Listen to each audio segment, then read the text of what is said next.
მოგესალმებით. მოგეხსენებათ ბიბლია იუწყება იმას, რომ ხალხს სწორად აღზრა სჭირდება საიმისოდ, რათა ადამიანებმა შეძლონ ერთმანეთთან ბედნიერად თანაცხოვრება. რაც თავისთავად საჭიროებს მათში ნამდვილი სიყვარულის ძალის სუფევას და არა იმ სახეცვლილებისას, რომელსაც სიყვარულის ნიღბით შემოსილი ეგოიზმი წარმოადგენს. მაგრამ სამწუხაროდ ამჟამინდელი დრო სწორედ იმით გამოირჩევა, რომ ხალხში ეგოიზმს აქვს ჩანაცვლებული სიყვარულის ძალა. კიდევ უფრო სამწუხაროა ის, რომ საკუთარ თავზე ამის მიმხედვე არც არავინ. დიახასია, ადამიანები ცდებიან შეფასებებში, მაგრამ სამყარო კი არა, რადგან ის ადამიანებით ურჩი არ არის და ზედმიწევნით დამცველია შემქმნელის მიერ დადგენილი კანონმდებლობისა. რასაც ადასტურებს კიდეც ის შედეგები, რომელსაც მსოფლიო მოსახლეობა იმკის და სამწუხაროდ მათთვის ისიც არ არის ცნობილი, რომ ამჟამად კაცობრიობა უდიდესი საფრთხის წინაშე იმყოფება. ადამიანური შემეცნებისათვის უკვე დადგა აუცილებლობა იმის შეგნებისა, რომ კაცობრიობა სამყარულ კანონზომიერებაში აღიქმება მთლიან ერთეულად, ხოლო მთლიანობის შენარჩუნებას კი მის შემადგენლობაში მყოფ ნაწილთა ურთიერთმიზიდულობის ძალა უზრუნველყოფს, რომელიც ადამიანთა შემთხვევაში სიყვარულის ძალას წარმოადგენს. მისი სიძლიერე ამყარებს მთლიანობას, სისუსტე კი რღვევის პროცესის დაწყებას იწვევს, ხოლო თუ კი მთლიანობა დაშლის პირას მივა, ეს ყველასათვის მისახვედრია, რომ განადგურდება კიდეც. რადგანაც კაცობრიობა წარმოადგენს სამყარული მთლიანობის ერთ-ერთ შემადგენელ ნაწილს, ამიტომ ცხადია, მას თავისი ფუნქციური მნიშვნელოვანი ადგილიც აქვს განკუთვნილი მასში. ხოლო ფუნქციის სრულფასოვნად შესრულება კი დამოკიდებულია შემსრულებლის მდგომარეობაზე. სამყაროსა და ადამიანთა მოდგმის შორის დამოკიდებულების შესახებ აი ასეთ ცნობას იძლევა ბიბლია, რომ სამყაროც მართალთა შემცია. იგი ძალას იკრებს ცოდვილთა დასასჯელას და ცხრება მართალთა კეთილის სამყაროს. ხოლო რაც შეეხება ძალის მოკრეფის სახეობას, მასზე კი ამბობს, რომ სტიქიების გარდაქმნებია. ვინაიდან სახეზეა გახშირებული სტიქიური გარდაქმნების სერიალები, ეს მიმანიშნებელია იმისა, რომ კაცობრიობას მთლიანობა დაშლის პირასაა, რაც თავისთავად მეტყველებს იმაზე, რომ ადამიანებში სიყვარულის ძალა ეგოიზმს აქვს ჩანაცვლებული. აქვე დავძენ იმასაც, რომ დაუშვებელია კაცობრიობის როლის გამორიცხვა სამყარულ მთლიანობაში. ამიტომაც სასწრაფო აუცილებლობას წარმოადგენს ის, რომ არსებული მდგომარეობიდან გამოსავალი იქნას დაპოვნი. რითვისაც საჭიროა ადამიანები ფლობდნენ სრულფასოვან ცოდნას საკუთარი ფენომენის შესახებ. რაზედაც სამწუხაროდ მათ წარმოდგენა არ აქვთ, იმიტომ რომ სატანის მოხერხებით ეს ცოდნა დაიფარა მათთვის. მაგრამ ამჟამად უკვე იზრო დაუდგა კაცობრიობას, რომ თუ ამ ცოდნას არ შეიცნობენ ადამიანები და არ გამოიყენებენ მას, მილიარდიანი მსოფლიო მოსახლეობიდან მხოლოდ მცირედი გადაურჩება იმ გლობალურ მოვლენებს, რასაც სამყარო მოიმოქმედებს. იმედია იმის მიმხედვი ყველა არის, თუ რა ძალა აქვს სტიქიურ მოვლენებს. ამიტომაც კომენტარს აღარ გავაკეთებ და მოგაწოდებთ ცოდნას ოღონდ ძალიან მოკლე ფორმით გადმოცემულს. ვინაიდან მისი ფართო და დაწვრილებით განხილული ვარიანტი უკვე გამოქვეყნებული მაქვს უფალია ჩვენი სიმართლის სახელწოდების მქონე წიგნები. ახლა კი ვისაუბრებ იმ ფენომენის შესახებ, რასაც ადამიანური ფენომენი ჰქვია და რაზედაც არის კიდეც დამოკიდებული ადამიანის არსებობა. მოგეხსენებათ, რომ ადამიანი სულისა და სხეულის ნაერთით გამთლიანებული არსება, რომლის სიცოცხლის უნარიანობას გონების პროგრამის ფუნქციონირებით განეკარგება და მოიცავს დაბადების, ზრდა-განვითარებისა და ზრდასრულობის ჩამოყალიბების პროცესს. ხოლო რაც შეეხება დაბერებასა და გარდაცვალებას, ისინი გამოწვეულნი არიან გონების პროგრამის ფუნქციონირებისათვის შეფერხებების შექმნის გამო. მაგრამ თუ რა იწვევს ამ შეფერხებებს, ამის გასარკვევად ჯერ საჭიროა, რომ წარმოვადგინო გონების მუშაობის პრინციპი. გონება სულის პროგრამაა, მსგავსად იმისა, როგორადაც აზროვნება არის სხეულისა. სულიც და სხეულიც ორივე მატერია. ოღონდ სახეობაშია სხვაობა, რადგან სული ველია და სხეული კი ნივთიერული შემადგენლობის მომცველი მატერია.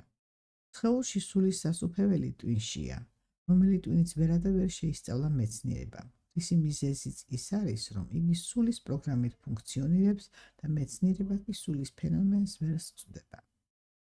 მაგრამ არც ისია საქმე, რომ მის შესახებ ცოდნაზე წვდომა შეუძლებელი იყოს ადამიანისათვის. რადგან სამყაროს შექმნელი აძლევს მასზე ინფორმაციას, მისი შეცნობის შემძლეობის მქონე მოსურნეს, ოღონდ სათანადო გამოცდის გავლის შემდეგ. ხოლო ცოდნით აღჭურვის შემდეგ კი მას აკისრებს ვალდებულებას იმისას, რომ მიღებული ცოდნა უანგაროდ გაუნაწილოს მისი მიღების მსურველად. ყველასათვის გასაგებად, რომ წარმოვადგინო განსახილველი საკითხი, სამისოდ მოგახსენებთ იმას, რომ ადამიანური სიცოცხლისა და ამ სამყაროს ფუნქციონირების პრინციპი ერთმანეთის მსგავსია. იმიტომ, რომ ადამიანი წარმოადგენს ამ სამყაროს მინი მოდელს. მოდით ცოტა უფრო დავაკონკრეტოთ ეს განაცხადი. საყოველთაოდ ცნობილია ის, რომ ადამიანურობის განსაზღვრა პიროვნულობის შეცნობადობაზე დგას. ამასთანავე, ადამიანში მოქმედებს ინსტინქტები, რომელიც მას განსაკუთრებით სჭირდება ახალშობილობისა და ბავშვობის პერიოდში. ხოლო შემდეგ კი მცირდება მისი როლი, რადგან აქტიურდება ნიჭთა და უნართა მეშვეობით შეძენილი ჩვევები. ახლა სწორედ მასზე უნდა მოგახსენოთ, თუ საიდან ეძლევა ადამიანს ეს ინსტინქტები, ნიჭები, უნარები და ის ხასიათიც, რომელსაც ჩვენ ადამიანურ ბუნებას ვუწოდებთ. სამისოდ კი საჭიროა განვიხილო გონების პროგრამა, რომელზედაც წარმოდგენა რომ შექმნათ, სამისოდ შევეხები იმას, რასაც აზროვნება ჰქვია. რადგან ის რომ არსებობს ეს ყველა მიცის და აგრეთვე ისიც, რომ აზროვნებით გადაწყვეტილებების შესრულებას ახორციელებს სხეული. რასაც ის ახერხებს იმიტომ, რომ მას გონებისაგან აქვს მიცემული ამის შემძლეობა. ვინაიდან გონებას არის დაქვემდებარებული მთლიანად ორგანიზმის განგება. რასაც ის ახორციელებს ვეგეტატიური ნერვული სისტემის აპარატის უშუალო მონაწილეობით, რომელსაც ექვემდებარება ცენტრალური ნერვული სისტემა და მისი მეშვეობით ხდება კონტაქტი აზროვნებასა და მის დაქვემდებარებაში მყოფ სხეულის ორგანოებს შორის. სწორედ მათი ფუნქციონირებით ხდება ადამიანური გრძნობების ჩამოყალიბებაც, რომელიც გრძნობებიც არეგულირებენ ადამიანის ხასიათს. უმთავრესი კი რაც არის ამ მუშაობაში, არის ის, რომ ორგანიზმში მიმდინარე ყოველგვარი პროცესისათვის გამოყენებული ენერგია სიტყვიერი წყობის მოცულობისა არის. ვინაიდან სიტყვები ბგერებითი შემადგენლობისაა და ბგერები კი ელექტრულ ენერგიად გარდაქმნილი ტალღებია. ეს განაცხადი რომ უფრო გასაგებად წარმოვადგინოთ, დავაკონკრეტებთ მას. ყველასათვის ცნობილია ის, რომ სხვადასხვა ნივთიერული შემადგენლობა სხვადასხვანაირ ხმას გამოსცემს. მაგალითად, წყლის ხმა განსხვავდება ქარის ხმისაგან. ასევე ერთმანეთისაგან განსხვავდება ხმები, რომელსაც გამოსცემს მაგალითად ლითონი, ან ხე, ან ქვა და საერთოდ ყოველ სახეობას თავისი ხმიანობა ახასიათებს. ხოლო ყოველივე ამის მიზეზი კი მათი ნივთიერული შემადგენლობიდან გამომდინარეობს. სწორედ მსგავსი სიტუაცია ადამიანის ორგანიზმშიც. ნივთიერებათა ცვლის პროცესის დროს წარმოქმნილ ენერგიულ ტალღებს, რომლებიც ბგერებად განბნევიან და ქმნიან ორგანიზმის შინაგან ხმიანობას, სიტყვებად აღიქვამს ტვინი აზროვნების მეშვეობით. და გონებისმიერი შემოწმების გავლის შემდეგ გზავნის სამყაროში სხეულ სიგნალებს, ანუ აქტიურებს ბიბლიურ კანონს, ითხოვეთ და მოგეცემათ. ახლა კი ვნახოთ თუ როგორ ხდება შესრულება გონებისმიერი შემოწმების პროცესისა. როგორ ახდის გონების პროგრამა ორგანიზმის მართვას. როგორც უკვე გაცნობეთ კიდეც, სული წარმოადგენს ველის კატეგორიის მატერიას, რომელიც ცხადია დამუხტული არის და მისი შემადგენელი ენერგია კი მომცველია შემდეგი სიტყვიერი წყობისა. არ იცრუო, არ იქურდო, არ იმრუშო, არ კაცკლა, პატივი ეცი მშობლებს, გიყვარდეს მოყვასი შენი და გიყვარდეს ღმერთის შენი მთელი შენი გაგებით. ჯერ მოგახსენებთ იმას, თუ რა ძალის საფუძველზე დგას ეს მცნებები. ეს საფუძველი სიმართლეა, რომლის გამოვლინებასაც ამგვარი ფორმით აქვს ადგილი. 154,000 სიმართლის თქმით ხდება შეძენა სამართლიანობის თვისებისა. 154,000 აყვანილი კვადრატში რაოდენობის სიმართლის თქმით კი გულკეთილობის თვისების შეძენა. 154,000 აყვანილი კუბში რაოდენობის სიმართლის თქმით პატიოსნების თვისების შეძენა. 154,000 აყვანილი მეოთხე ხარისხში რაოდენობის სიმართლის თქმით სინდისიერების შეძენა. 154,000 აყვანილი მეხუთე ხარისხში რაოდენობის სიმართლის თქმით თავდაბლობის თვისების შეძენა. 154,000 აყვანილი მეექვსე ხარისხში რაოდენობის სიმართლის თქმით ხდება მოყვასისადმი სიყვარულის გრძნობის ჩამოყალიბება. 154,000 აყვანილი მეშვიდე ხარისხში რაოდენობის სიმართლის თქმით კასტმოყვარეობის გრძნობის ჩამოყალიბება. ახლა რაც შეეხება სიცრუეს.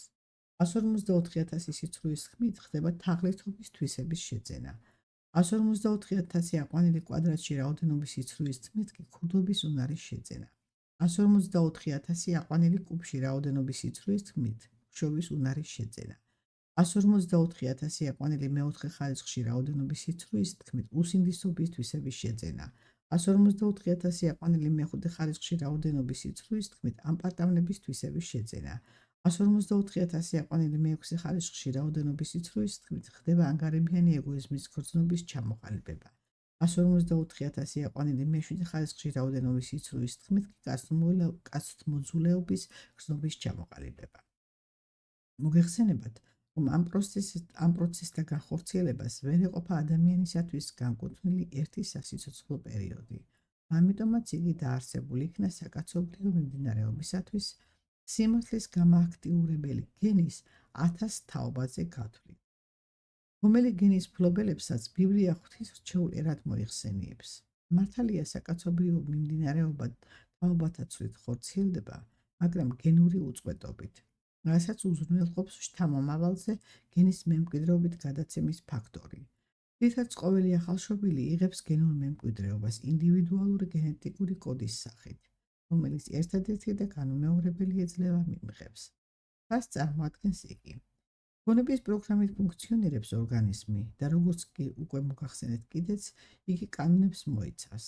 აქვე უნდა აღვნიშნო ისიც, რომ როგორც ბიბლია იუწყება კიდეც, მისი ენა რიცხვებია, ვინაიდან ფაქტია, რომ ასე რომ არ იყოს, მაშინ მრავალ ენაზე მეტყველ ადამიანებში ვერ ფუნქციონირებდა. მაშინ ყოველ ინდივიდუალურ გენეტიკურ კოდს შესაბამებული აქვს სათავისო რიცხვი, რომელიც თავისთავად ერთადერთი და განუმეორებელია. რომელი რიცხვიც მომცველია იმ ინფორმაციისა, რაც გამოხსახავს იმას, თუ ზემოთ ხსენებული მცნებებიდან რომელის დაცვას და დარღვევას აქვს ადგილი. ამის მხრივ, რადგან ეს ინფორმაცია ენერგიის მომცველია, ამიტომაც ამ სამყაროს ფუნქციონირების პრინციპის თანახმად, ორგანიზმში ხდება მისი მონაწილეობით გარდაქმნითი მოვლენების აღსრულება, რაც გამოიხატება ენერგიის მატერიაში გადასვლით და პირიქით, ხოლო ყოველივე ეს კი ორგანიზმში განიშნება გრძნობების, თვისებების, უნარჩვევების, ანუ მთლიანობაში ხასიათის სახით და ამასთანავე სახიარებითაც. აი ეს არის მთლიანად ადამიანი თავისი ცხოვრებისეული მოღვაწეობით. ახლა კი რაც შეეხება ჯანმრთელობის დარღვევას, დაბერების პროცესს, უბედურ შემთხვევებსა და გარდაცვალებას. როგორც მოგახსენებთ, მისი მიზეზი გონების ფუნქციონირებაში ხელის შეშლაა. რასაც თავად ადამიანის ჩადის იმით, რომ არ მისდევს სიმართლის გზას და არ აქტიურებს მის კანონებს. ხოლო რაც უფრო მეტად არღვევს მათ, მით უფრო მეტად იმადებს პრობლემები მის ცხოვრებაში. გადაუგვარდება თვისებებიც, როცა მიაღწევს რომელიმე მცნების 154,000 სიცრუის სათანადო ხარისხში ყოფნის სისავსეს, ებლოკება გონების ფუნქციონირება და სულიც ეყრება სხეულს. ეს კი სიკვდილის მდგომარეობის დადგმა. აი უკვე დადგა დრო იმისა, რომ ამჟამინდელ ეპოქიალურ პერიოდს შევეხო. რით არის იგი გამორჩეული სხვებისა? ეხაც რომ გამორჩეულია და თანაც ძალიან. თუმცა ამის სათანადოდ შემცნობი ვერ არის ადამიანთაგან ვერავინ, მიუხედავად იმისა, რა განსწავლილიც არ უნდა იყოს. რაც იმიტომ ხდება, რომ ის ცოდნა, რასაც ჩემგან იგებთ, არავისათვის არ იყო და არც ამჟამად არის ცნობილი. ამ ცნობას ფლობდა მხოლოდ იესო ქრისტე და მან დაიბარა კიდეც მასზე, რომ მოვლენილი ნუგეშის მცემელი გააცხადებდა მას ბოლოს ჯამს პირდაპირ და არა იგავებით. და როგორც ხედავთ, ახლა სწორედ მის შესრულებას აქვს ადგილი. პირველ რიგში განმარტავ, რა ბოლო ჟამზეა საუბარი და მასზე მოგახსენებთ იმას, რომ ის ეხება იმ საკაცობრიო გენეტიკურ მიმდინარეობას, რომელზეც აქ მოგახსენეთ, რომელიც ადამ და ევას საწყისობით იღებს სათავეს. მას ბოლო ჟამი იმიტომ ჰქვია, რომ ადამიანთა მოდგმა იმყოფება ღვთიური გენის 1000 თაობის მიღების პერიოდში. აქვე მოგახსენებთ იმასაც, რომ კაცობრიობის შემთხვევაში სულის ხვედრით იწონის თვალსაზრისით მუდმივობა ყოველთვის დაცულია, რადგან ის რეგულირდება ღვთიური გენის ხარჯზე, ხოლო რაც შეეხება ადამიანთა რაოდენობრივ სიჭარბეს, ის მეტწილად სხვა გენების სიმრავლის მიზეზით ხორციელდება. რომელიც ყოველთვის ახორციელებდნენ ზეწოლას და მოძალადეობრივ ქმედებებს ღვთიური გენის წევრთა მიმართ. ამჟამინდელი პერიოდი, როგორც მითხარით, გამორჩეულია იმით, რომ მეათასე თაობის მიღება ხდება, რომელსაც ბიბლია იმ გენეტიკურ ნაყოფებს უწოდებს, რის მისაღებადაც შეიქმნა კიდეც ადამიანთა მოდგმა.